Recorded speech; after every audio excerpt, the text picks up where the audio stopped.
Hi, this is just a quick update to show you the modifications I've made to the Yamaha DTX-540K. When you buy it, the snare and it's got two rack toms, and the snare and the rack tom are close together, and the hi-hat is also close to the snare and at the same level as it. And I found that was not the same as when I was playing on the acoustic drums in the studio, and I had to keep coming home, practice on my electric kit, and then go to the studio. I was finding that, because there were differences in the positions of the drums, it was causing me problems because I was learning the drums at the time. I'm still learning the drums. I'll always be learning the drums, but I was a beginner at the time, and so gradually because I'm on a limited budget and I couldn't afford to buy a more expensive kit. I had to stick with this kit. So what I've done is I've modified the position of the drums so that they're more or less in the same place as they are in the studios now. So the way I did that was I swapped over some of the rods. So for example, this rod that was here for the snare drum is now down there on the floor. It's this one down here. But the drums are still stable enough, they're okay, they don't fall over. So I moved that little one down there. I think I moved the one that was doing the floor tom here, the one that was connecting the floor tom, I moved over to here for the snare. And the one that was down here on the floor has been moved up to the floor tom. So that way, the snare drum there's now a space between the snare drum and the rack tom, which is what I needed. And in order to have the hi-hat, so the hi-hat's not down close to the snare and on the same level as the snare, which is how it comes. I've added an extra cymbal arm, which cost me €15, which is about $15.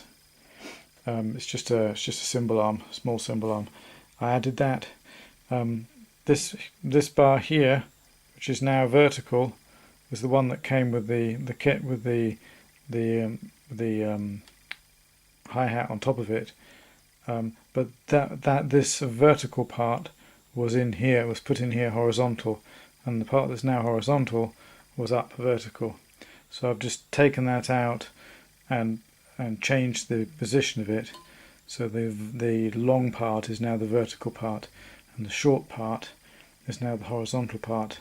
It's just pointing down, and then I've clamped another cymbal arm onto that for my hi-hat. So now my hi-hat's in them. For me, I know it is personal preference, but for me this is the position more or less I have my hi-hat when I'm in the studio. It's slightly behind the snare drum and a bit further over to the left, so I don't have stick clashing problems. I can't at the moment. I can't raise the splash cymbal up, which I would like to do if it was to be more like it was in the studio, but that's not a big problem. And the ride's in more or less the same place. But the main thing is this snare and rack tom distance and the hi-hat difference, and that's fixed now. And it only cost me €15 to do it. The other thing I noticed, now I've been playing for a couple of years, I've noticed that there's a big difference in rebound, in bounce that you get from the floor tom in the studio and a snare drum and a rack tom.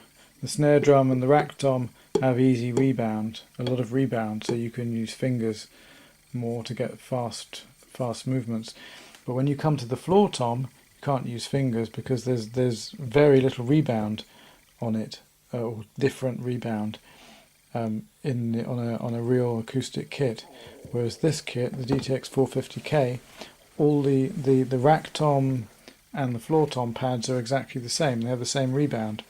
So if you're only playing an electric, if you're only going to be using this kit, that's fine, because it's nice to have lots of rebound. You can use it.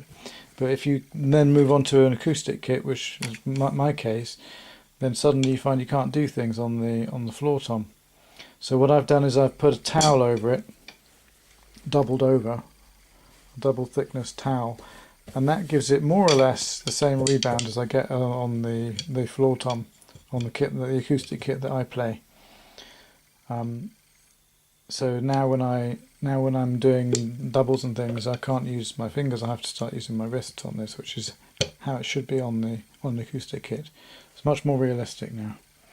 So I'm much happier now with this kit. I can practice on this one, and then I can go into the studio, and the feel is very similar.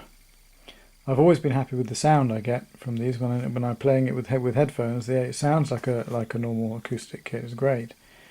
But the problem was the distance of these drums and the feel of the floor tom, and now I've addressed that. So I just thought I'd share that with you.